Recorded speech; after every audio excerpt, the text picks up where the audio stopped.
Hello, everybody, and welcome into the Two for Talking podcast. I'm your host, Corey Tusick. I've got comedian Joe Bartnick. You can check him out if you're in California, Sacramento on October 2nd, or San Francisco on October 3rd. Check him out there. Go to joebartnick.com for all of his shows. And as always, Mr. Josh Yohe with The Athletic. Guys, we had a preseason game, so we'll get into that. We got a lot of stuff to talk about. We got Gino to talk about. We've got the young guns to talk about, and that's kind of where I want to start. Josh, you've written pretty extensively about it over the last week, and not just your observations, not just the bystanders that are there watching. Some of his teammates are noticing. Sergey Murashov is certainly turning heads, and I gotta say, whenever I was at camp there, that one tic-tac-toe save that he made was, I haven't seen athleticism in a goaltender in a Penguin uniform like that in a long, long time. So he's certainly turning heads, is he not, Josh? He is, Corey. First of all, quick audible. I showed up a few minutes late because I was finishing an article for tomorrow. I had a little sit down with one Brian Rust this morning. So I just wanted to let Joe know. I know how Joe feels about Rusty. So I had a long chat with Rusty this morning about his desire to stay in Pittsburgh and how serious it is. So I know Joe's going to like that article. Oh, yes. Did you tell him that he's met me twice, and your podcast co-host is his biggest fan? He's very well aware of that. And, you're going to like. You're going to like what he had to say. The Rusty Razor. I certainly will. Well, it's always you're such a busy man right now, Josh. Indeed. But yeah, so I had a good chat with him. That'll run tomorrow. But yeah, as for Sergey Murashov, Corey, you mentioned the practice when you and I were sitting there at the Penguins' second rink during the morning practice. I think it was last Friday. And it looked like there was I think it was Hallander at like a tap and goal, and Murashov's left leg comes out of nowhere. Like everyone in the place just looked at each other like, what the hell was that? He has athleticism. I won't put it on the Fleury level because there's only one of him. But he just moves differently than other goaltenders. And I think for those who checked out the Penguins game in Montreal last night on the NHL Network, you could just see the talent that the kid has, the charisma that he has in the net, Joe. I don't know if he's NHL ready. I don't know that it even necessarily makes sense to bring him to the NHL if this blue line is as bad as we think that it could be. But man, oh man, the talent. I mean, he's only 21 years old, Joe. I think there's a real chance that he is their future number one goaltender. You never want to say that for sure because he's a kid and you don't know. But I can tell you from getting to know him a little bit, he's got a really good head on his shoulders, Joe. And the talent, boy, it looks extremely real, does it not? Yes. And I've only heard about this man in myth, in a legend. It's kind of like a bride I ordered from Russia that I only knew from the catalog sounded great. And look good. Yeah. Then last night I got to feast my eyes on Mr. Murashov. Everything he's cracked up to be. I mean, the Fleury saves as well as the Murray saves, being in the right position and being big and the puck hitting him. I loved everything I saw from Murashov. And even before I even opened up the catalog 2 years ago, I'm like, well, why can't he just play for us? Why can't he be 86 Patrick Waugh? You know me, guys. I don't understand why we have to wait 5 years for everything in this franchise. If the kid can play, the kid can play. Obviously, then Cal has to get on the phone and get rid of Dubas. Get rid of Jari. But, so be it. I'll tell you, Allison, now, after we thanked Bill, I took the time to letter grade everyone that played last night. I also thought, well, a much easier night. I thought Joel played well. But getting back to Murashov, though, just he's a total package. No, I mean his talent just jumps out at you, and it's not a knock on Blomqvist, who's had a good camp so far and who obviously looked good against the Canadians. He didn't give up a goal last night, but the Canadians found their legs in the second half of that game, and Murashov had the much higher degree of difficulty to deal with, and he was just spectacular. He's gotten better every year since the Penguins drafted him. And you look at his statistics, no matter whether he's playing in Russia or Wheeling or Wilkes-Barre, it doesn't matter. You look at his numbers, and is jaw-dropping when you see what he's done at every single level. Then you see him in person, and he has been so good in training camp the first few days at camp. He just sticks out. And I wrote a piece on him the other day, and I sat down with Brian Rust and Ricard Raquel to discuss him. And really, I only picked those two because the Penguins are in different groups. They're in 3 different groups the first week of camp, and Raquel and Rust happen to be in his group, so they're shooting on the guy all the time. And like, I've known those two long enough to know when they're just blowing smoke up somebody's ass or when they're actually being sincere. And I could tell, like, they are really impressed. Raquel said, yeah, like when you shoot on him, like there's no net, like there's just nowhere to shoot. And his athleticism's unreal. And that you can tell they both just really like the person that he is too. Everybody does. And Corey, I know you talked with him last year. I mean, there's something about him. You can't help but like him. And he communicates, he speaks the language so well. There are no language barriers at all to deal with, and a really nice, hardworking kid. Pittsburgh's going to fall in love with him just because of his personality, if he can play at all. And I'm telling you, he can play. Well, let me ask you this then. Can you rank 1 through 4? Who's ranking the camp, how they've looked?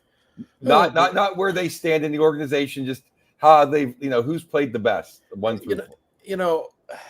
Nobody's looked bad, honestly. And Jari's weird. Like, sometimes Jari will look awful in practice. Other times he'll look like Patrick Waugh in practice. Like, you never know with him. Whereas, like Fleury always sucked in practice, always. Every goalie's different when it comes to that. But I think the other 3 have been perfectly fine. I'd rank them at about the same level. Like, they're right here. Murashov's just been up here. I mean, you can't help but notice it every day.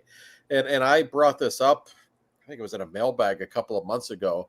Somebody asked me, like, what if Murashov's the best goalie in camp? What do they do? And he is the best goalie in camp. And I don't necessarily disagree with you, Joe. Like, I understand the thinking of letting him kind of marinate in the minor leagues until he's ready, but maybe he is ready now. And maybe that's okay.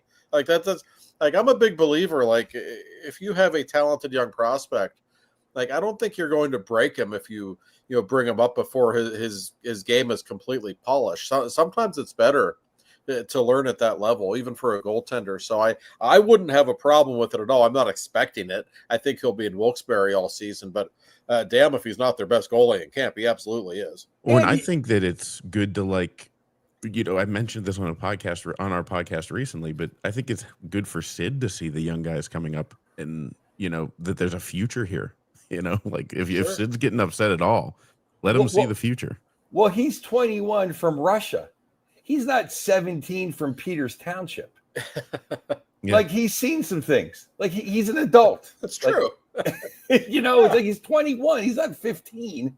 It's like he's a man. He can play against men. I just wait and see and baby him. Like, no. No, I agree. And, we saw Blomqvist get a few starts at the beginning of last season. He actually did really well. And then, later in the season, he didn't look like nearly the same goaltender. He's had a good camp. I actually like how his game looks, and I think he'll be an NHL goalie. So I'm not trying to knock the kid, but when I see Murashov play, I just see a different caliber of talent. Doesn't Jari practice like he plays, though? He either looks like Patrick Waugh or terrible. Yeah. Like, he looks like Waugh when it doesn't matter in April. I've seen Jari give up like 7 shots in a row from the point in practice go in. It's like, Jesus, what is he doing? But then other times when he gets, he gets in the zone, well, we know how good he can be. Yeah, so he hasn't looked bad. I mean, he's been fine. And it's tough with goalies. It's really difficult to gauge in training camp who looks sharp and who doesn't, because goalies, it's not the same for them in the summer. They might have 1 or 2 guys, taking shots on them or whatever, but they don't really see live action the way they do when camp starts. For the most part, some of them play in scrimmages and stuff, but it's not really quite the same. So I find it takes goalies a little longer to establish, who the sharpest guy is. But so maybe part of it is just Murashov's natural athleticism, but he just looks different than other goaltenders because of the pure talent that he has. We're hearing that camp is a lot tougher. Well, it's a real physical camp. And how are the old guys keeping the old guys I care about? How do they feel about it? Oh, they love it. I mean, they're so competitive. Those guys. Like it was actually funny. There's a USHL event in town last weekend. It's always there, the first weekend of training camp. So I'm watching practice. It was on, I think, Friday afternoon. I'm like half asleep. I've been there for 6 hours watching practice, right? And there's all these 17, 18-year-old kids and their parents were all standing there watching. I met this guy from Detroit. His kid plays hockey. I forget his name. And he was just standing there in awe watching Crosby doing these battle drills in the corner with these guys who aren't even going to make the team. And this guy looks at me and he says, "Does he always work that hard in practice?" I said, "Every day, my man. I've been watching this for almost 20 years. He had these 18-year-old kids hanging on his back. He's doing this stuff, in the corner, playing keep away with the puck. He loves it. He loves these kinds of camps. It's the most competitive camp I've ever seen. And frankly, it's probably the most violent one. They're beating the hell out of each other. There's even Ryan Graves is throwing the body around. He actually hurt Kevin Hayes. Thank you. In the first day of camp, Hayes is out for at least a month, maybe longer. It was just a collision in the corner. It wasn't a dirty hit, but they are really going at it every day in camp. It's actually been fun to watch. There's an intensity that we have not seen in many, many years. How's Gino holding up? Looks fine. He actually looks good to me. I sense with Gino, if this is indeed his last year, he doesn't want to embarrass himself or have some bad year in his last year if it is. No, and he likes the rough stuff. He's giving it right back to people. I've seen a cross check or two from him. He and Sid are both so hyper competitive. So is Letang. I mean, that's one of the attributes that's made all of those guys special over the years. I don't want to say Mike Sullivan's last few training camps were country clubs. That wouldn't be an accurate way to put it. But they were not like this. And I think this is a head coach letting everybody know who the boss is. But it's also a head coach who knows he's got a bunch of young kids. And he wants to see who's tough and who isn't. And I think he just wants to establish a certain way of playing hockey. It's only a few days, but I'm impressed with what I've seen. And I will tell you, they have worked so much harder in the first few days of camp. Erik Karlsson told me this might be the hardest training camp practice I've ever had. You don't usually hear guys say that. So is Avery Hayes. He's taking a run at Gino. Basically, yeah. Okay. I mean, because that didn't happen a couple of years ago. No one was, right. I mean, yeah. I don't know that I'd say guys are taking runs at Sid and Gino per se, but it's they're not avoiding them either. It's, right. They're just playing hockey. And yeah, everybody has commented on how different it looks. I mean, there were guys ready to puke after the first day, just doing all their wind sprints and stuff. It was pretty excessive. Some of the work that he was putting them through, and even the length of the days. Training camp under Sullivan would start. There were a couple of groups, be 10 a.m. to 2 p.m. These camps, it starts at 8:45, and the third group's not done until almost 4 o'clock. He's keeping them there all day. And by the way, Dan Muse, apparently he shows up for work at 6 a.m. every day, and he goes home at 10 o'clock at night. He's not lazy. I will say that he clearly has a passion for this job. Do you think the people have been somebody like Ryan Graves getting aggressive all of a sudden, and other players maybe being a little more physical than they have been, was a bug put in their ear that they got to be this way to play for this guy, do you think? Or is it just more so also they want to show the new guy what they've got? Yeah, I don't know for a fact that a bug was put in anyone's ear, but I would bet that it was in Ryan Graves.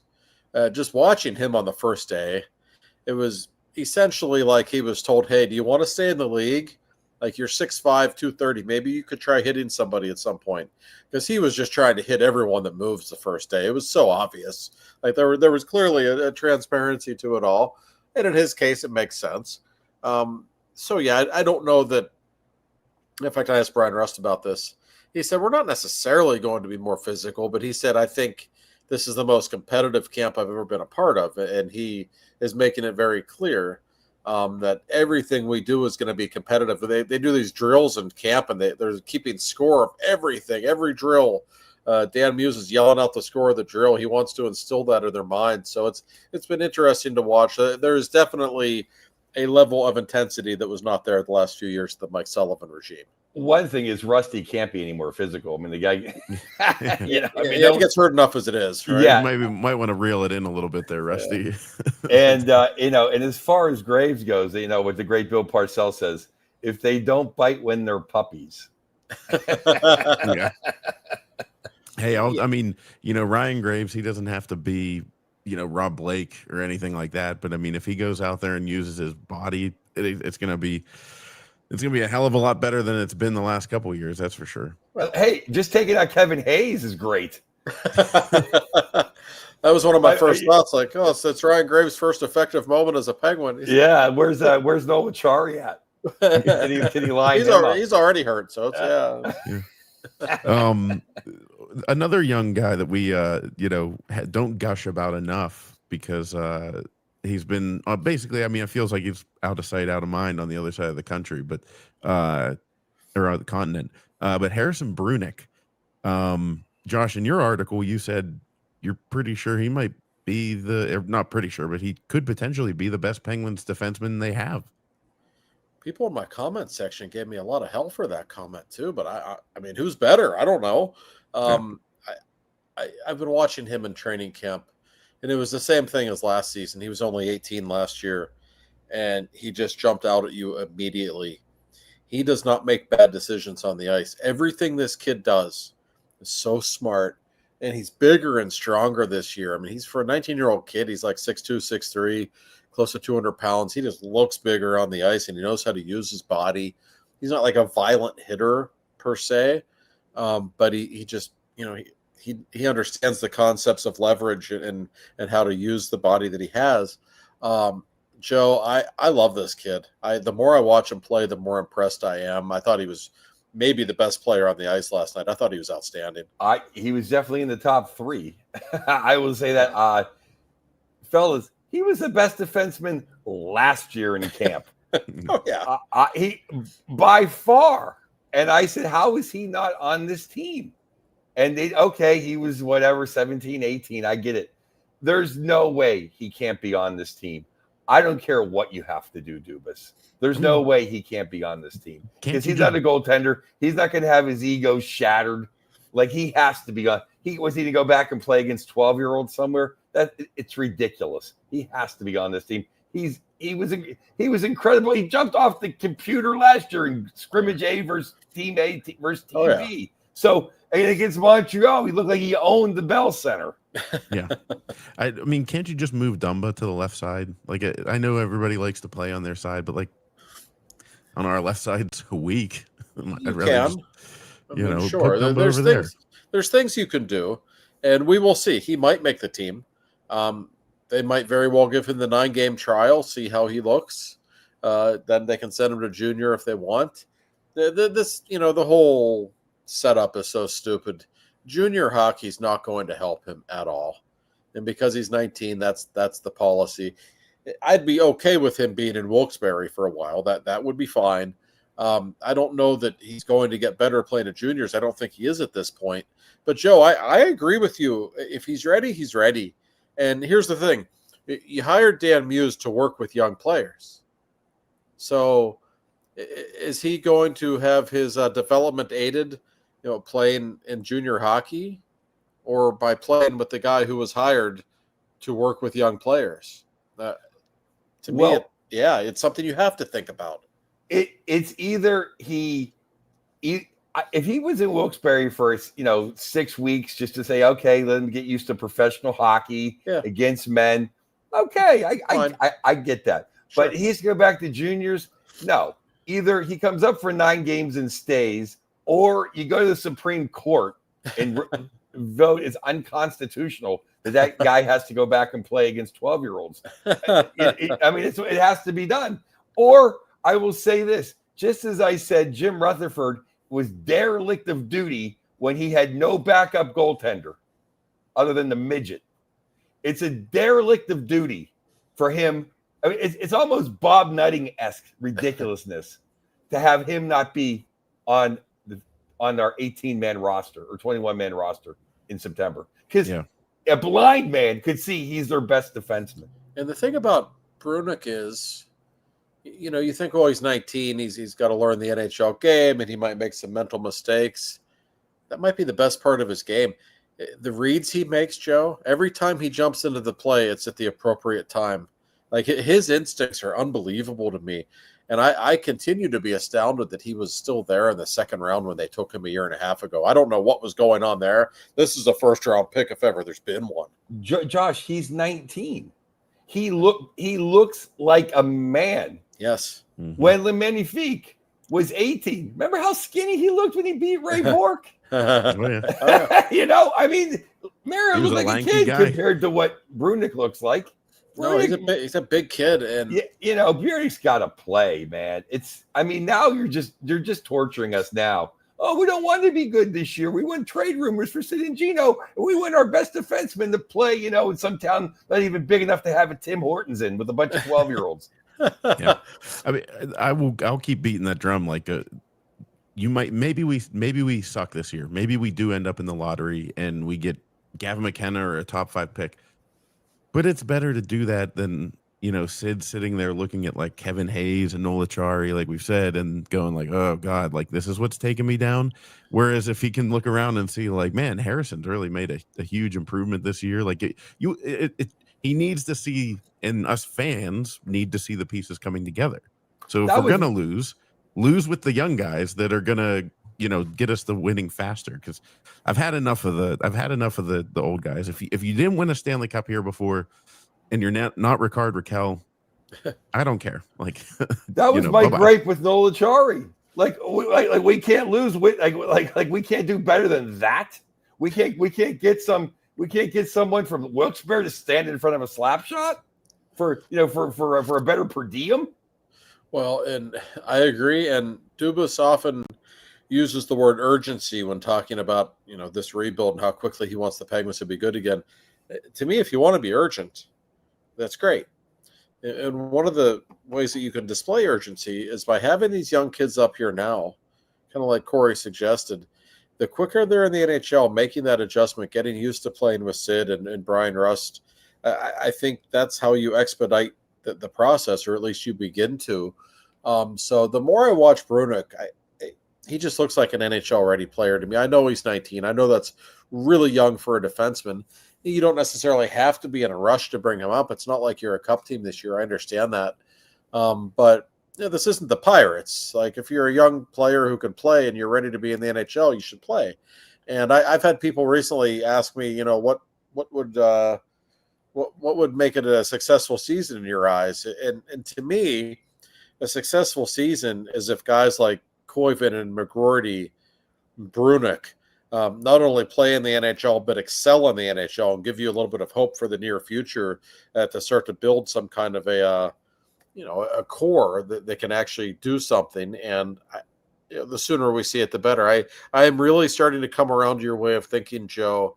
I don't care if he's 19. That's not a 19-year-old player on the ice that I see. I just think he's very advanced mentally, and if he's ready, he's ready.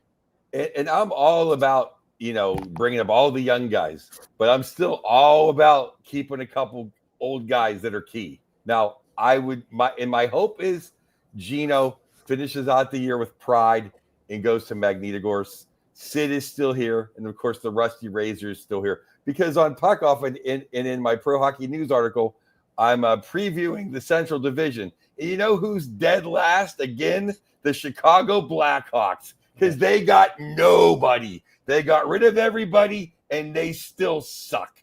And you know why? They didn't keep their Brandon Sodds. They didn't keep their Patrick Kanes. Oh no, let's all go. We're gonna rebuild. They got nothing. And you want to do that, Dubas, because you're such a genius. You know who to draft? They got Connor Bedard, and they still suck. Keep around some hockey players. I think that's what we're seeing with the young guys.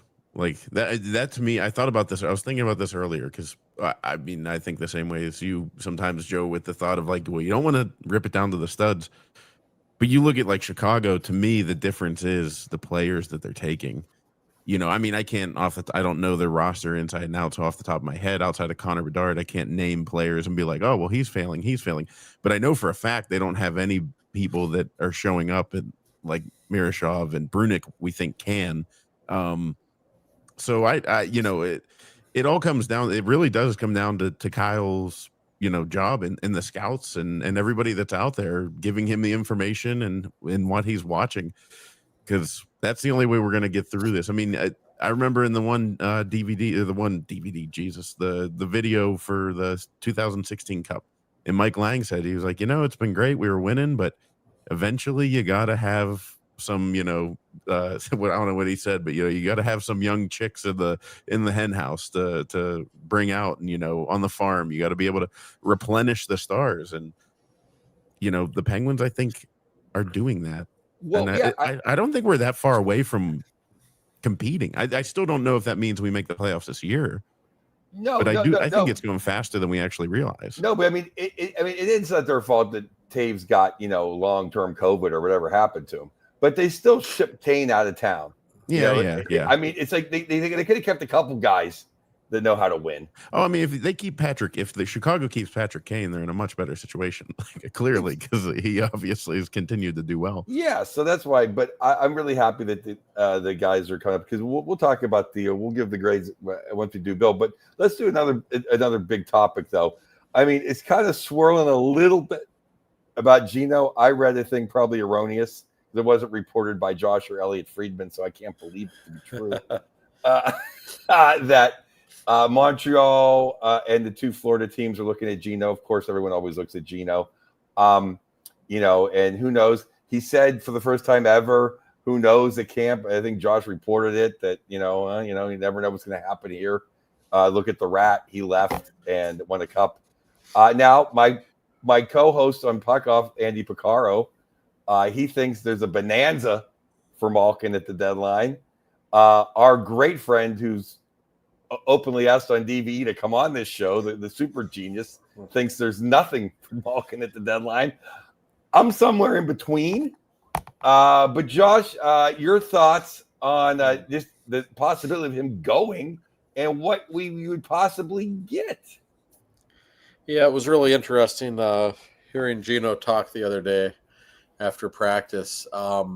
He's my favorite Penguin to interview, simply because he never lies. I always say it's really hard to lie in a foreign language. I don't even speak any second languages, but those, think about it. It just is. And for Gino, I don't think he cares to lie about anything. I think he has always been so upfront and honest when he is interviewed, and I don't think he knows what he wants. Like he and listen, he said, I don't want to play anywhere else, and I believe that. And I actually asked him, I said, Gino, you got a no trade clause. Would you consider moving it? And he gave a great answer when he said, oh, Brad Marchand was a great story, what he did. And then he goes, I don't really know if I want that, though. You could tell he was hesitant to say, yeah, that would be great, because I don't really think he wants that. It is going to be interesting, though. Let's say come March. Let's say Gino's having a really good year. Gino's got 20 goals and 45 points or whatever, and the Penguins are way out of it, and they're looking to sell.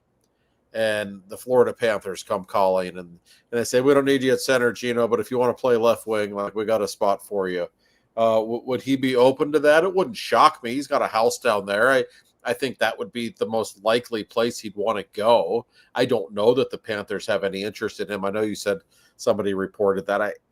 I don't know about. I mean, it's possible, sure. Apparently, the Canadians want Crosby and Malkin based on these reports. I don't think that will happen. I don't think he'll get traded if I had to guess. What would his, what would the Penguins get in return? I don't know. I don't think they would get anything huge, to be honest. I don't think they're going to get like a first-round pick for Evgeny Malkin. I really don't. I could be wrong. I'm sure they would get something, but I don't think it would be a franchise-altering thing either. Now, barring a Sid injury, wouldn't a good year by Gino mean that the Penguins are going to be in it at the deadline? Yeah. I mean, that's a good point. If he has a little bit of a resurgence, scores 25 goals, assuming Sid and Raquel and Russ do what they do every year, Yeah. Now, then again, I don't think scoring goals is going to be a huge problem for this team. I think preventing them is. So maybe that just means they're losing a lot of 5-4 games. I don't know, but no, that's a very fair point. And Gino's not the player he was. We all know that. He also had nobody to play with last season. And I think in Mantha, he does have an upgrade on his line. I think that's who he'll play with to start the season. He looks good in camp, Joe. I don't think he's going to have some terrible season. I really don't. No, he was good last year. Was he old Gino? No. But like I said, for a $6 million second line center, half the teams in this league would take him. Yeah. I hope we don't see him go. You know, we kind of briefly talked about it, Josh, because I just happened to be at camp and Josh walks out and goes, "Oh, you're not gonna believe what Gino just said." I'm like, "Oh, geez, like what a golden ticket for you." But great nugget for him to throw out there. But we were talking, I'm like, and a couple other guys were there. Wes Crosby was there and said Marchand only had one cup, and I'm like, yeah, he only had one cup. He was chasing that second one. Like Gino's got 3. Gino had 3. He's so I don't know. I don't think he should mess with his legacy, and I don't think he would. It wouldn't hurt his legacy though if he left. I know Penguins fans don't want to see him play anywhere else, but I don't think that would change the feelings that Penguins fans have for him if he went and played somewhere else for a few months. I'm sure they still love Brad Marchand in Boston. I don't. They certainly do. Believe me. Yeah, I mean they should. Yeah. Well, I mean, and Yags played for the enemy. Yeah, he played for half the league too, and it's okay. Well, yeah, but only one of them matters. That's right. No, that's right. We got over it. I mean, I just. But yeah, you're right. They're not chasing cups the way. This isn't Ray Bourque. Nothing's Ray Bourque. I mean, no. This more or less would be like, God, we know you're depressed playing on this shitty team. Like we're gonna go play somewhere nice, go enjoy the sunshine for a few months. If it happens, it happens. It's conceivable, but I still am of the opinion that it's unlikely. I really think Gino is probably going to play out this season and retire after the year. That's still my guess. I think he just deserves that. I guess not so much for his legacy, but I think I think it does mean a lot. He has a great connection with the city. Oh, and having that moment, let's say hypothetically the last games on home ice, getting the ovation from the fans while you're wearing a Penguin sweater, like that to me goes a long way. I mean, God, Fleury's coming back to do that, just completely out of shape just so that he can do that. So why doesn't Gino save himself having to work out and get ready for training camp when he's retired? You know what? I really think now I picked the Penguins pretty low in the Metro, but I really think they're going to be sniffing around around the trade deadline, and I think it's going to see how many nuts does Kyle Dubas have. I think that I don't think that Sid or Gino are going to go, but I think it's going to be the Sid's line mates and such. Well, and how much do you really want to rebuild, and how much do you really? I think we'll be like 6 points out. I really believe that. I think Muse. I saw one preseason game when nobody that matters playing it. I just feel like new coach bump, just a whole new energy, and better goaltending for Christ's sake. Well, makes a huge difference compared to what would happen of last year. No, and maybe Brunicky and Pickering playing, and not the crap last year. Yeah, there's no question. Better goaltending would go a long way, and I'm still not so sure that part of the reason Pat Brisson said what he said was more telling Kyle Dubas, "Hey, please don't trade Brian Rust or Rickard Rakell. Let Sid have his guys." You may well be onto something. I mean, this team. I don't think this is a playoff team for sure. I don't necessarily think it's like some bottom 3 team in the league either, as it is currently put together. There's still some really good players here. They're just in a weird spot. I don't know what Dubas wants to do, but I will say this: we're talking about Harrison Brunick and how good he looks. If he's ready, doesn't that make you want to trade Erik Karlsson even more? Right-handed defenseman who I think has been on the block to begin with. You have to think about it, don't you? That's what I think. I mean, I think you get. I mean, last year's goaltending was horrible. You get better than adequate goaltending and none of Karlsson's mistakes. I mean, that's a borderline play. That's a borderline playoff team. Yeah.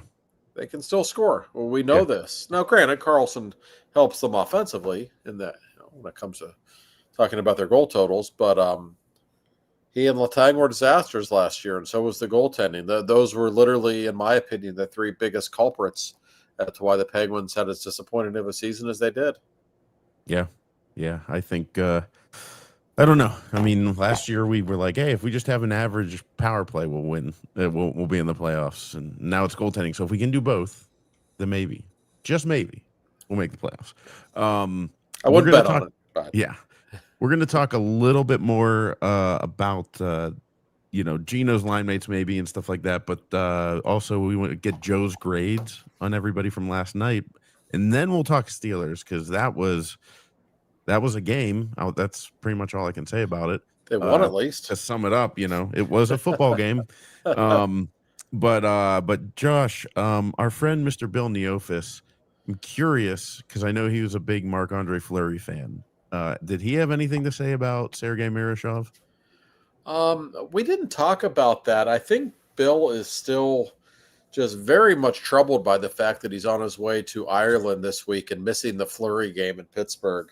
I don't want to tell Bill like the Vikings are probably going to win that game like 27-13, and you're going to be very depressed because Flower the night before is going to put on a show in Pittsburgh one last time. So he's got. Yeah, don't tell Bill that. I didn't want to hear that. I'm flying to Ireland. Poor guy.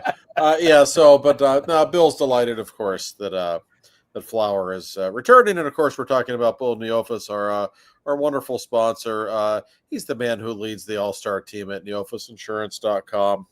And these people are the greatest. They're based in the North Hills of Pittsburgh.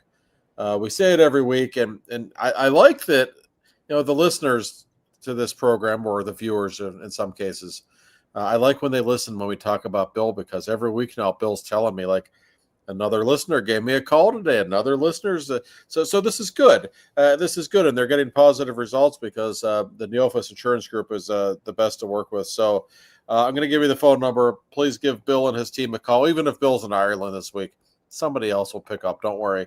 The number is 412-364-3388.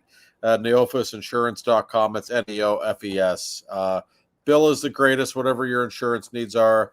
His family's been handling insurance in Pittsburgh since 1960, the year Maz went deep and beat the Yankees. So give our man a call. He will take care of you.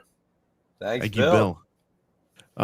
Before we get to the grades, I want to shout out Danny here and both, and then Inside the Igloo on Vegas on YouTube. Both mentioned that Pietrangelo going down and being out in Vegas opens up a destination for one Erik Karlsson. Thoughts on that? I mean, I know he would like the culture there. Let's put it that way. He'd have a lot of activities. Yes. Well, yes, he would. The team I've heard the most that's interested in him is Detroit. But Vegas has been out there. We've certainly heard them before. I don't know that Cassidy would like having Erik Karlsson on his team. Like there are some coaches and some GMs that are just going to want nothing to do with him.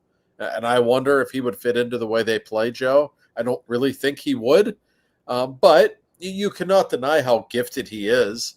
And perhaps if you insulate him in a certain way, you can take advantage of the talents that he has. I know the forwards would like it if he was there playing with them. So, it's an interesting destination. It is. It is because I think that he's going to pull a Trouba and not when they go to Detroit. So I think we have to find a place that he wants to go to. He does seem to like Vegas, like Corey said. So that may help us out. They do have 5 other guys to play defense, though. So he will stick out as a sore thumb. But at least there will be somebody back when he's up. You know what? And Vegas could use him. They don't have trouble scoring goals, but they could use some help. They don't have a ton of offensive defensemen. Even Pietrangelo isn't Bobby Orr. So as good as they are, and they're one of the best teams in the league on paper. But you're right; they don't really have an explosiveness or a game breaker the way they play. Like maybe Karlsson could actually fit in there and help them in that regard. He's just such of a singular talent. So yeah, and if I'm Dubas, like I actually wrote this when the season ended back in April for the Penguins. The first article I wrote was that they should get rid of Erik Karlsson. And it's not a personal thing. I actually like him. I don't think he's the kind of player you want around young players. I don't think you want to learn his habits. And I think it's an experiment that's gone wrong. And I just don't see the point in keeping him here if you can get something for him. Especially with Brudicki, the point you made, absolutely. Yeah, I mean, trading him for nothing just to clear way for Brunick would be almost worth it. You know what I mean? Like, you don't need anything back. We're just trying to open up a spot. We're trying to get a guy that doesn't fit. That depends on how much the salary a team would be willing to take. Yeah. That's the problem with Erik. He's got a $10 million cap hit. I don't think there's a team out there that will take all of that money, so that complicates the situation. But from what I've heard, Dubas isn't against the idea of trading him, but he doesn't want to do it for nothing. He wants to get something legitimate in return. That might be tough, though. That's the issue. Yeah. Oh, that was just interesting. Just popped up as a thought because I did see the Pietrangelo Thanks, thing. Danny. Yeah, thank you, Danny. I didn't put that 2 and 2 together. It turns out Inside the Igloo on YouTube is the same person. So that Danny was just making sure that comment was seen. If you check out the Detroit Red Wings, though, their D is very suspect after Mo Sider, and they have another young kid, Edvinson, who's like 6'7", who's got some pretty good wheels, some good skills. But after that, it's like old men. I mean, they had to move Petrie out, and that's how bad they were. So, I mean, they could really use him and use some pop and some offensive power. But when you have a no trade, I would hope Karlsson wants to go somewhere that might have a chance to win the Stanley Cup. I hope he has that kind of competitive fire. I think he always seemed to me in Ottawa. He did. I don't know. After Ottawa, things seemed different. I don't know, but. Matt Cook cheap shotted the competitive fire out of him, I guess. Yeah, might have. So before we get into Steelers, Joe, you gave a letter grade. Mr. Bartnick, the professor, is coming in handing out midterms for everybody in preseason. Now, I'm usually an easy grader when it comes to stuff, and I think I'm kind of easy this time. But I'm going on the scale of what I expected from you and what I got, I guess. So I want to see what Josh thinks and you too, Corey. So we didn't even mention this because Fabry showed up on a PTO, I think, the next day after our show. But I've always been a Fabry guy, Robbie Fabry. He's always been hurt by somehow by hook or by crook. But I thought last night it was an A by Robbie Fabry. Yeah, I don't have a problem with that. He's been good in camp too. He can still skate. You notice him everywhere.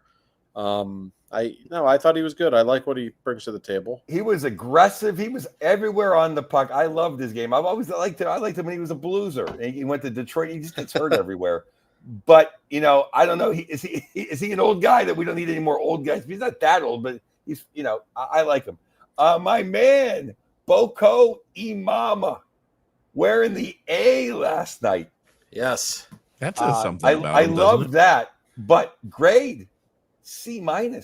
Oh, Boko. It looked like he didn't know how to play hockey. He didn't make one proper play.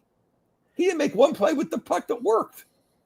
I didn't really notice him much, but I mean, he didn't exactly look sharp. I will say though, wearing the A, he's sitting beside Sid in the locker room. His locker's right beside Sid's in the middle of the locker room now. They love him. In fact, Rusty must be the only guy I talk with because I was talking with Rusty again the other day, and he just had a big grin on his face. I said, "What?" And he said, "I love this guy. Just Boko walking around looking like he was going to kill someone." Boko's the greatest. Everybody no one loves him more than me. I wanted him to play good. It was like, oh, Boko. He probably had 20 chances to make the right move with the puck. I don't think he did it once. Either get the puck out or make a clean play. He did get a penalty for jumping in, which I like. I mean, that got him to the C. He knows his role. Yeah, I because I thought last year every time he touched the puck, it got out of the zone or he made a nice play. So I had, like I said, I had high expectations. That's why he gets that. Kopanen, I got just a flat B, just a B. It's good, nothing spectacular. Novak, guy I've been pining for, like, please, B-. He looked soft. Yeah, I didn't think he was good. He looks soft. I haven't been blown away by him in camp so far. He's just okay. You can see the talent, and that's always been the knock on him. Yeah, that he's a perimeter guy, that he doesn't really love to go to the net. And if you want someone like that to be your third line center, that doesn't make sense. No. Worst. Yeah. Poulin, B+. Big fight. Showed some guys. He played okay when he had the puck. Played okay enough at his own. Loved the fight. He took some. He threw some. Very nice, Mr. Bras. Hey, what more can you do? Yeah. He pulled the Sid. Scored the only goal and then scored the only shootout goal. I actually wrote sometimes just because a forward scores the only goal in the game for your team doesn't mean he was your best player on the ice. He was their best forward though. Not just the goal. That was a nice shot, a beautiful shot. But I just like the way he sees the ice. I like the shot first mentality.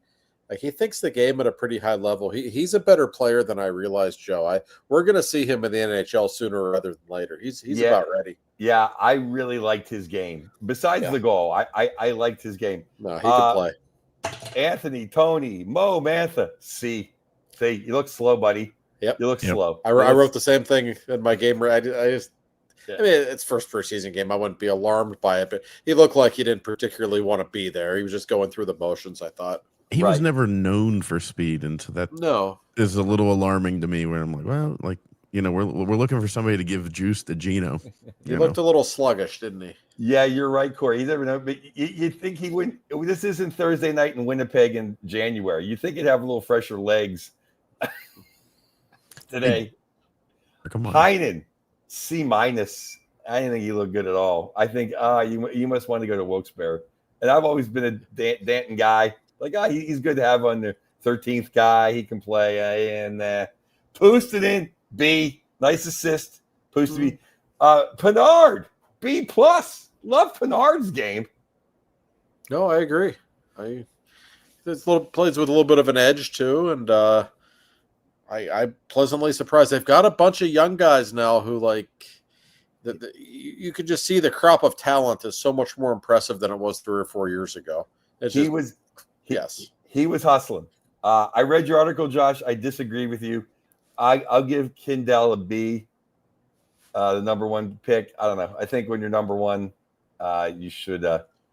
Well, I wasn't. I know you said he had poise and everything. I don't know. I saw no flash. I know what you mean. I just think, and this isn't his fault. This is the Penguins' fault. But to me, and they'll tell you basically he's kind of a project, that he's 2 or 3 years away from being ready for the NHL, and that's probably true. Maybe you shouldn't have drafted him that high. You could make that argument. Like, I've seen things I've seen things in camp. He's got a good pair of hands. Like, you can see he thinks the game at a really high level. He's just too slow and too small. I mean, that's it. He's just not physically mature at all. And because of that, he's 2 or 3 years away from being in the league. That's just the way it is. So I didn't think he played poorly at all. I just think there's a lower ceiling than you would expect. Yeah, no, a B. He is good. Yeah. It was. And I like. go ahead. Yeah, I was just gonna say about him. I with players like that, it shows you the value of hands and vision. If you have hands and vision, the rest can be taught to you. Like Sid can strap a parachute to your back and it make you run through the sand up in Nova Scotia to get your speed up or whatever. And I'll tell you something about Kindell, and I don't know this yet. This is just kind of a guess on my part. I think he's the kind of guy who will play well with really good players. So if you're going to have him out there with scrubs in a preseason game, I don't think he's going to look good. You surround him with talent, I think you'll get the most out of him probably, but he's years away. He really is. There's a lot of guys that fell into that category, and now we're down playing the third liner in Wilkes-Barre, and we never saw them. But who knows what Dubas and Muse are going to do. Final forward, Avery Hayes, a B. He could have got an A if you count the first period and the third period, but in the second period, he disappeared. I don't know if he was in the – Yeah, I didn't think I was expecting more from him last night just based on what I've seen in camp. He's been really good. You're going to like him too, Joe. He's a little prick on the ice. He's not a big guy, but he loves to cause trouble. He reminds me of Max Talbot a little bit. He's got a little bit of that Max edge about him. He'll just score big goals. I think he will make it to the NHL soon. I don't know how. I think he's probably a bottom 6 kind of guy in the NHL, and you don't like the fact that he's so small. But there's something about him I like. I do think he can play. Always need a pest. Yes. Well, so in the forwards, the 2 A's go to Fabry and to Bros. Excuse me. The only A from defense goes to Brunicki. We talked about him the whole time, so we'll let him go. Other blue liners, I gave Shea a C. I looked okay. I expect a little more. Dumba, I was very disappointed in Dumba. I gave him a C minus. I didn't think he looked. I think he looked out of sorts. Looked a little slow to me. Yes, he used to have wheels. And he's been fine in camp. He's been one of the most physical guys in camp. Like he's hitting everything that moves, which is what he should be doing. I didn't think he was particularly sharp last night though. Graves C plus only because he came to Clifton's defense in one little scrum. Other than that, he just looked like Graves. In the box twice. Yeah, just Graves crap. Pickering B plus. I liked this game a lot, except one time he had a chance to be a man in the crease and he didn't do it. And I'm like, come on now. But I liked his B plus. The guy I really, really liked last night, and I liked him coming in, getting them, but I thought Clifton played a great game. I gave Clifton a B plus. Yeah, I've really liked him in camp, and he's a right-handed guy. And we have seen him on the left side a good bit in camp too. And they need somebody, when you think about it, when you've got Karlsson, Letang, Dumba, Brunick, all right-handed guys, Clifton, somebody on the right side is going to have to play on the left because they have nothing on the left side of the blue line. And we're talking Owen Pickering and Ryan Shea are probably your 2 best left-sided defensemen. Then you're getting into like Ryan Graves territory. Like there's not much there at all. Parker Witherspoon, I guess, okay, but I mean, not much there either. So there's a real opportunity, I think, for a right-handed guy to go on the left side. And you know what I was thinking the other day? I actually haven't brought this up with anybody in the coaching staff yet, just out of curiosity. We have seen at times over the years, this might sound crazy, but we've seen Chris Letang play on the left side at times and actually play pretty well. He's just such a naturally gifted skater that he could do it. Now, I don't know if he can do it at age 38. Maybe that would be too much to ask. Christ, he struggled enough on the right side the last couple of years. Just a thought, though. It might actually hone him in a little bit, just to be honest. Maybe because on the right side he's a little too freewheeling. He's a little too explored it. He explores the zone a little too much. Let's maybe slide him over the left. He's got to think. That extra thought I think would be good for Christopher. Well, the thing is, he's out of position on the right side anyway. So what's he could be out of position on the left side? That's right. And by the way, one thing people have been asking me about, what does the coach's new system look like? It's kind of too early to get into all the, specific details. But I'll tell you one thing I've noticed in camp. I don't see defensemen pinching nearly as often as I did last year. So I don't know that will be the case moving forward. But boy, they sure look a little more conservative on the blue line to me, and I think that's a sight for sore eyes for a lot of Penguins fans if that indeed will be the case. And I thought they looked professional last night, Joe. Like I know it's one preseason game; it's nothing to get excited about. But I liked how they played defensively. I like the positioning. I like the decisions that were made. It was impressive. I thought for the first preseason game. Absolutely. I thought they played as a unit. Yeah. I thought they all came to each other's defense. I thought they all jumped in, and I thought they played aggressive.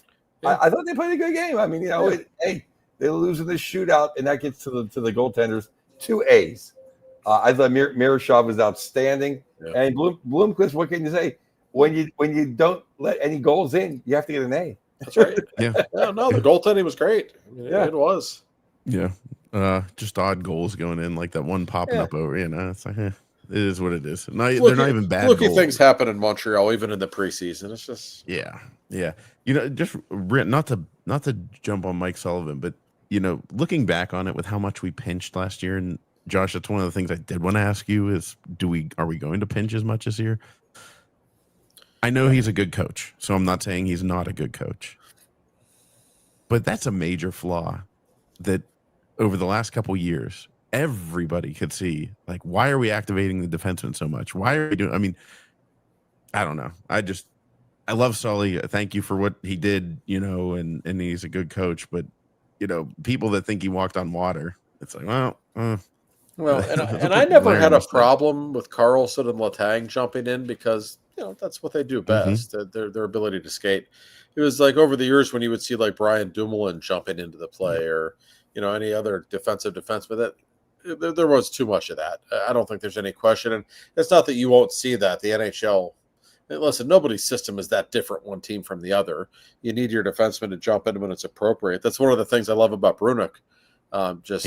He has a feel for it that is very clear, and there are too many defensemen on this team who don't. So just something to keep an eye on. But I think we will see less of that this season, if I had to guess. Speaking of Sully, he names the Pittsburgh kid JT Miller as the captain with the New York Rangers. What they think about that in Vancouver, Joe? I wonder what Rick thinks of that in Philly. I bet Rick wanted to make him his captain in Vancouver. I bet if Rick had his way, he'd still be in Vancouver, and he'd be his captain. JT would be his captain. No, that got I immediately thought of Pettersson in Vancouver. Like, wow, wonder what he thinks about that with JT Miller. Wonder what Quinn Hughes thinks about JT Miller being the captain of the Rangers.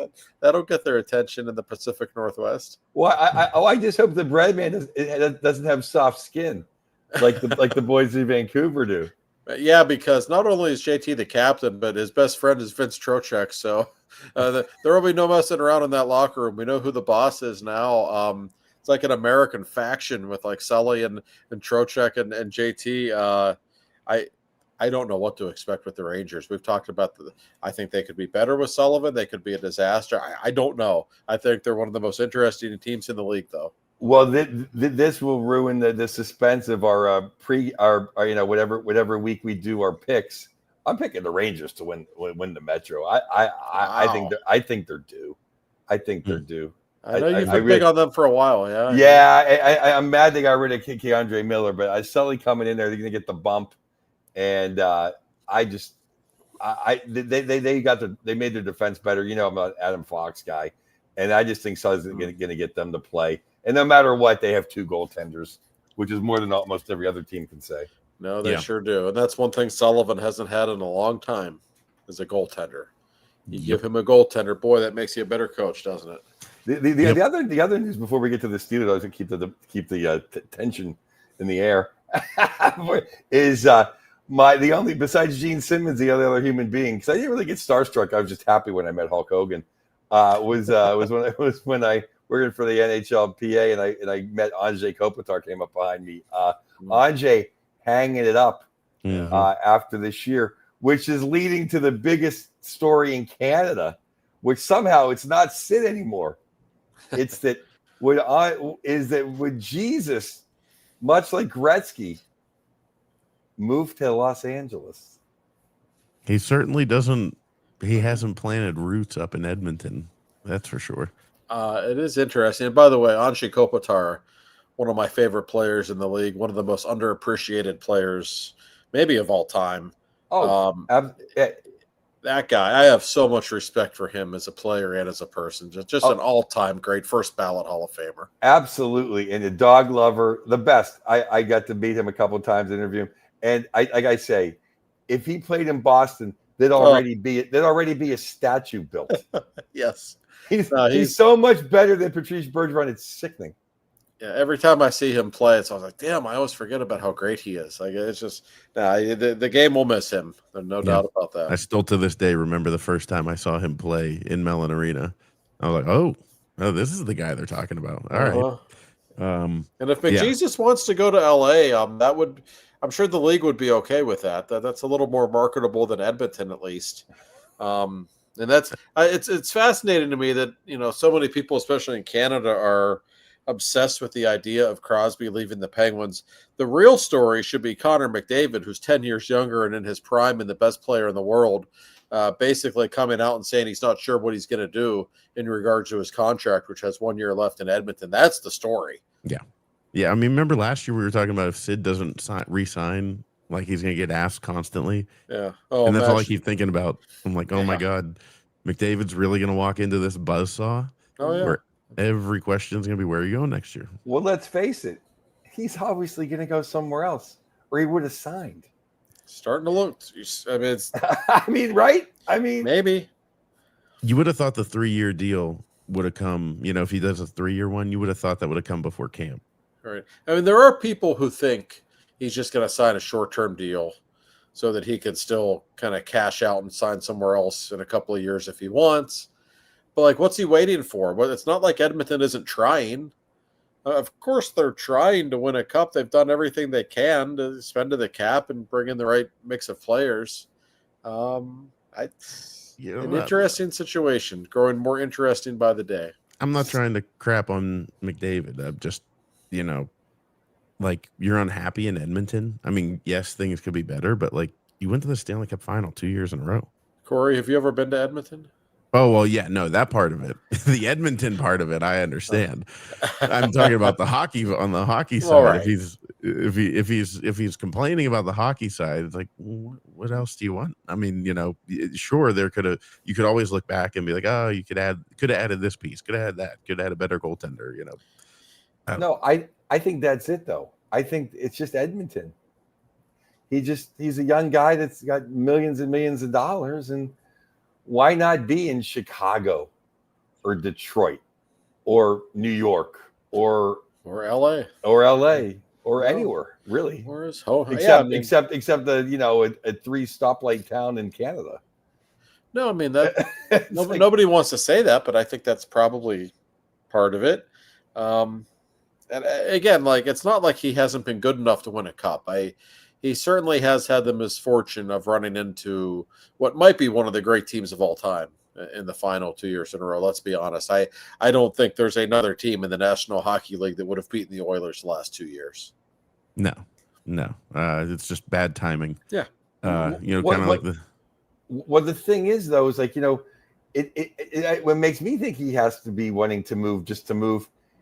He has been that close to getting to the Stanley Cup, to winning it. He's been in the finals. Yes. And what can you really ask for? Is if they trade for Saros, let's say, who's kind of fallen down the goaltending track, if you will, as far as like once he was a top 2 or 3 guy, now he's top 10 still, maybe. I mean, because Skinner, whatever you want to say, he still got them to the finals twice. Yeah. Right. Yeah. No, I mean, it's interesting. It's interesting to see what's happening there. And how about just playing against the wrong team at the wrong time. Yeah. Speaking of which, it's like the Steelers against the Patriots. Not just this weekend, but in the Tom Brady era, we played against. If it wasn't for Tom Brady, we win probably 4 Super Bowls with Ben. But how's that for a clunky segue into the Steelers? I tiptoed my way through that one. So Joe, you're up there in Boston, and that game, you're in Boston right now, right? I am. I was in California watching the. Oh, you were watching the. I got up early to watch that game, which makes me think that next weekend the Steelers are going to remind me of the Penguins on those noon games when I'm losing before I had my coffee. Yep. It's going to be the 6:30 kickoff. Yeah, well, at least finally Cam Hayward, earned his money. Yeah. Into a lesser extent, number 90. Other than that, it was another Steeler crap show. They do have a talent for winning shitty games, which I guess is something. But I haven't felt that unimpressed after a Steelers win in a long time. New England put up almost twice as many yards as the Steelers. They got 5 turnovers, which is great. They still only won by a touchdown. That's pretty concerning. I'm sorry. Hey, they did something to force some of those turnovers, so I will give them credit for that. There's something wrong with this team. I'm sorry. Like, for all the talent that they have, and it all starts with the offensive line, Joe. It's to the point where, like, it's very clear that they're designing plays to protect the offensive line because they're going to get Rodgers killed Yep. And the number of nasty hits that he's taking every week. Like, I thought he was pretty good against the Patriots, really. But what can the guy do? He's 41 years old. He's not going to scramble like he's Lamar Jackson. If he doesn't have time, it's just going to destroy the whole season. Rodgers is the least of the Steelers' problems. I agree. Oh, yeah. Think about this. The Steelers, the Patriots went for it on 4th and 1 on their own 15-yard line. I know. That's how in the first half. That's how it wasn't 19 seconds left in the game. No. Yeah. That's how little respect other teams have for the Pittsburgh Steelers on the line of scrimmage. That's right. Oh yeah. We're losing both lines of scrimmage, big time. No. That's a huge problem. I mean, even though we had opportunistic turnovers, we're still getting pushed. Well, Yeah. I mean, what he threw one, the kid May threw one pick in the end zone, and then they fumbled on the 1-inch It's a line. 1 yard line. Or Yeah. that's 14 points right there. That they just missed by. Yeah. And we're having a completely different conversation if that's the case. The good things. Listen, Cam Hayward was great. I've been critical of him, and I still think the contract demands were absurd, but he was probably the best player on the field on Sunday. He was a monster. So that's encouraging. TJ got 2 sacks. That's what he's paid to do. So I said he certainly showed up in a big way. And it was really nice to see Derek Harmon in his first NFL game get a sack. And he didn't play a ton, but I watched him a lot. He was good. He looked like a first-round pick is supposed to look, and they need him. I know he's a rookie. I don't care. They need him to be a factor, him and Cam out there together, because that front seven just gets pushed around so often. Maybe his presence will make a difference, but Joe, there's just people wide open left and right for the Patriots all day long. The middle of the field is wide open. And I'm not a football X's and O's genius by any stretch, but I watch the Steelers play, and I just don't think they're being coached well. I'm sorry. Something just really isn't adding up to me. That's what really, when I was driving around, sitting there trying to figure out what is wrong with the Steelers.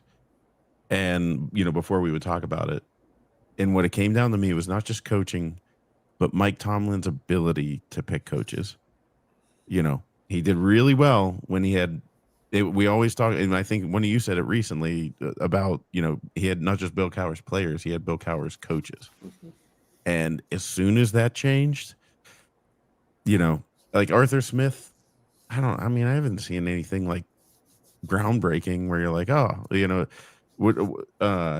there's that girl that Annie something that does the NFL conferences with all the different jerseys, like a comedy skit on TikTok or Twitter or whatever.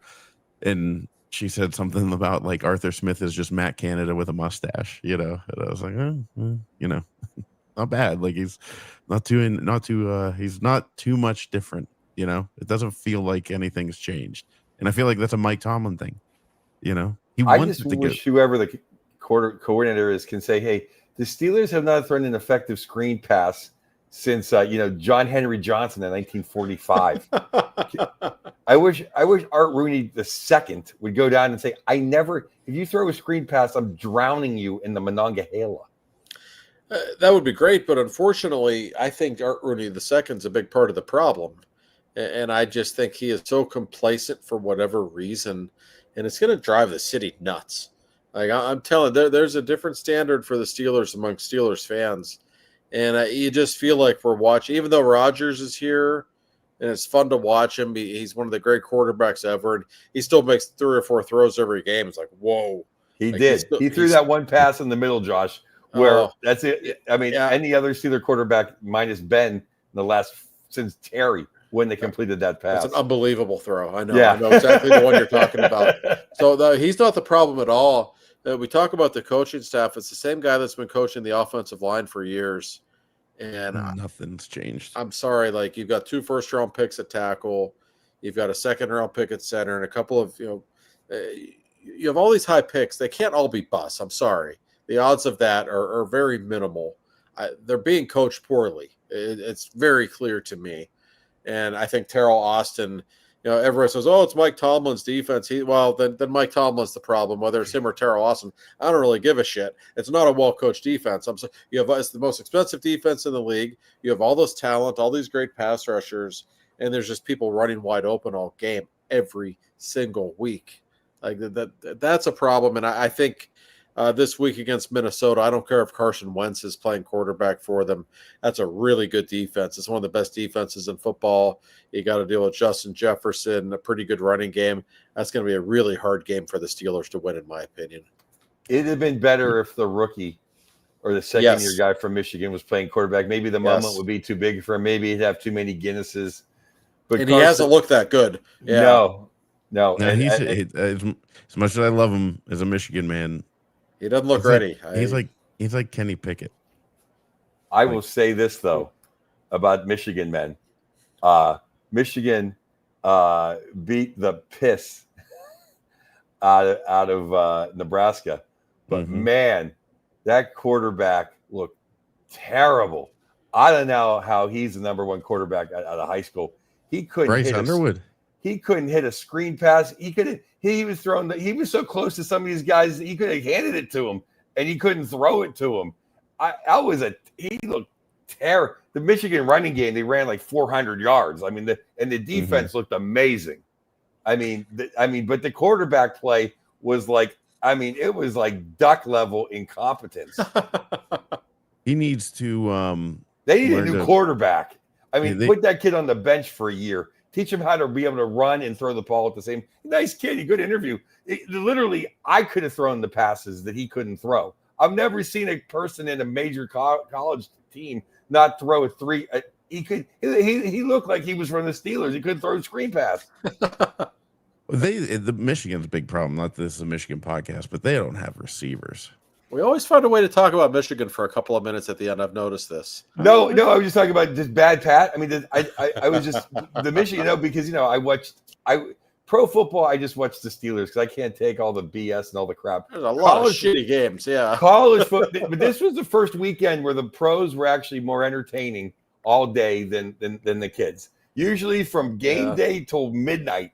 College football was way more entertaining. I agree. But the NFL games were great on Sunday, yeah. But this week, not so much. But I watched that whole Michigan game. And it was a bad schedule, too, for college.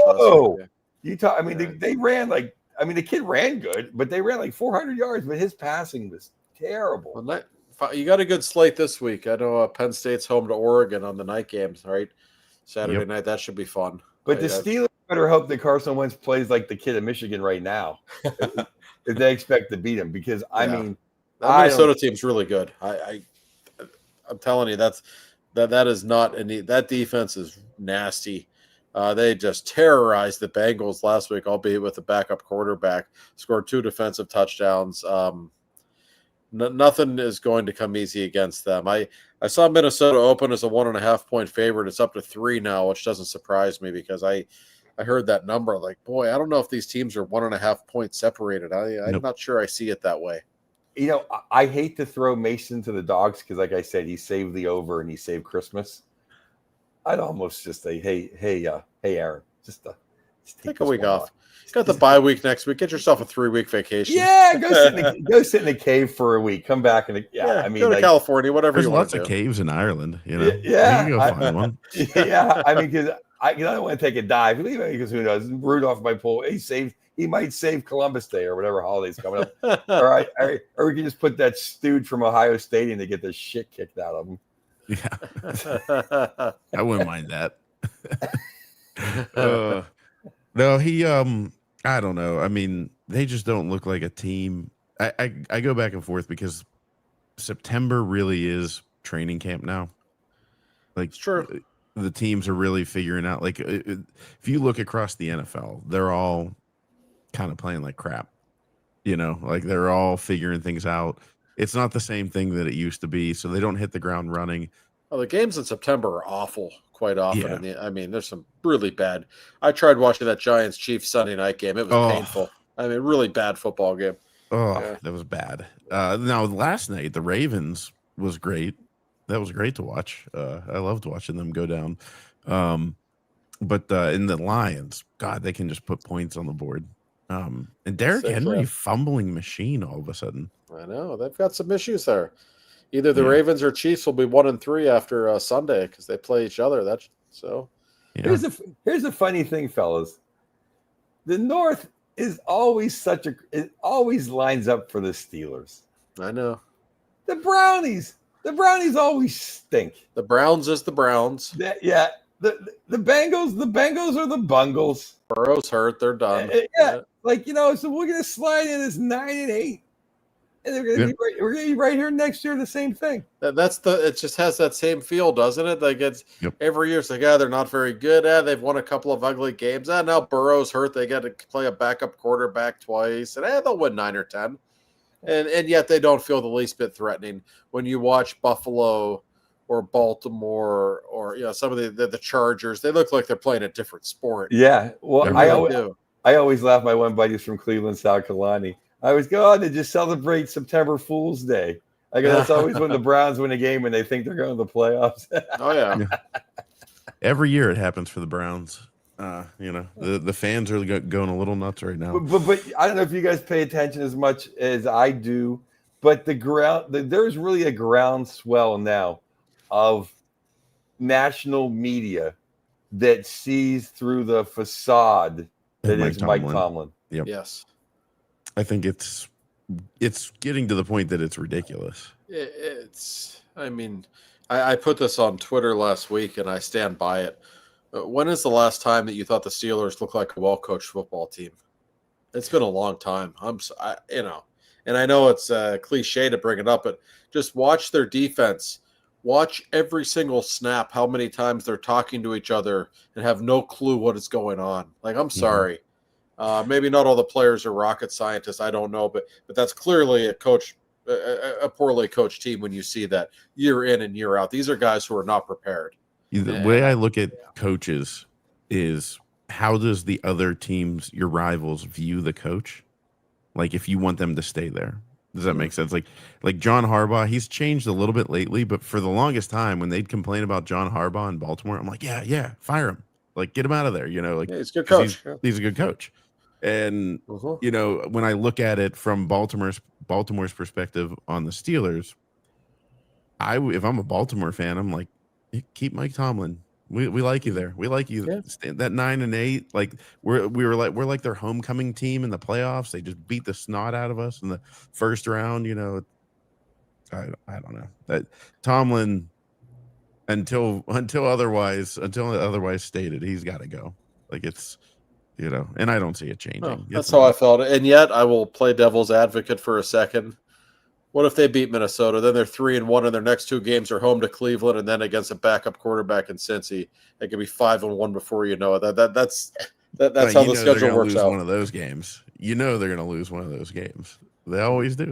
Maybe it's 9-8. It's 9-8. I've just seen the last few years, which hasn't been this way, and they may not know what they're doing, but at least they're not out hustled and out hit. And maybe that's because Palomalu's gone, and it's been a while now, and and Harrison's gone. But now I see that we're not even the Steelers in physicality anymore. I know. And and if Mr. Rooney doesn't see that and doesn't think that needs to change, that will not go over well in the city of Pittsburgh if that continues. No way. Oh, I mean, it's been over. I mean, it's that Baltimore playoff game. That was an embarrassment. That should have changed things because it should have. And yet it's been much of the same this season. That's a real concern. That to me is the biggest indictment on Tomlin because whatever.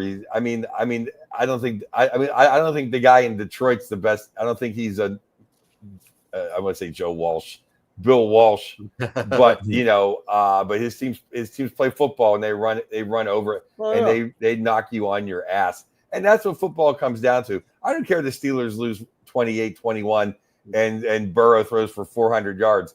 But Jesus Christ, don't have some backup quarterback and you run it up our ass for 3 hours. Well, and the guy in Detroit, there's an authenticity to him.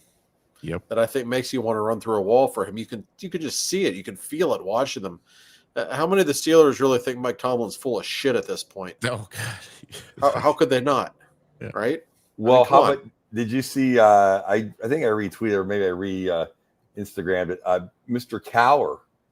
Did you see his quote this week? No, I didn't. Oh, maybe you guys. The word would be vamp. It's whenever the second man in the Holy Trinity speaks out, you better listen, right? Let me look, see if I have it. You're getting in trouble. I'm guessing Mr. Bill hasn't been very impressed with what he's seen from his former team. No, I don't Not think so. Iowa football for sure. Yeah, what is it? I'm not there. I hope I didn't. I think I put it out there. What's format that this is? You guys, please keep talking. Let's watch Joe look through his phone. I just when I think of Bill Cowher and what I know about his preference of football style, being physical and running the ball and playing defense, that was always his thing. Tomlin. What's Mike Tomlin's thing? Talking in a presser, like in the room. What I say to people, what's he do well? Like, what's he do well? Well, really? Yeah. And well, they're always consistent. Like, well, okay. He doesn't lose control of teams. I'll give him credit for that. I mean, he doesn't. They never fall apart. But if you think something's not wrong with this team at this point, the way it's being coached, I'm sorry. I cannot agree with that for a second. Yeah, the weird thing is, I just don't think they can fire him. Like I feel like they won't fire him on principle. Oh. So it's just kind of like the couple that's like staying together because neither one of them wants to break up. Just wait until the kids turn 18 or something. I know. Yeah. It's just like, but anyway, so, well, that'll do it for us on the Two for Talking podcast. We appreciate you guys as always. Fun. Yeah. And hopefully we're talking about 3-1 Steelers and curious to see what the Penguins do in these couple they got 2 games between now and next week. Oh gosh, I think there's 3. Yeah, 3 including the Flurry game next Saturday or this coming Saturday. Yeah. So Wednesday, Friday, Saturday. Wednesday, Friday, Saturday this week. So I forgot. 3 preseason games coming. Yeah. Wish I could find it. I think it must have been in Instagram stories and it disappeared. Bill just said that we're getting blown off the line of scrimmage, and that's not Steeler football. He is not wrong. Nope. He is not wrong. Nope. Yeah. Maybe he could come back and coach the Steelers. So I'd be okay with take that. It. Yeah, I'd take it at this point. Right. Yeah. Me too. Yeah. All right, guys. Well, we will talk to you all next week. Thanks for watching. Thanks Enjoy for listening. Enjoy the Flurry game.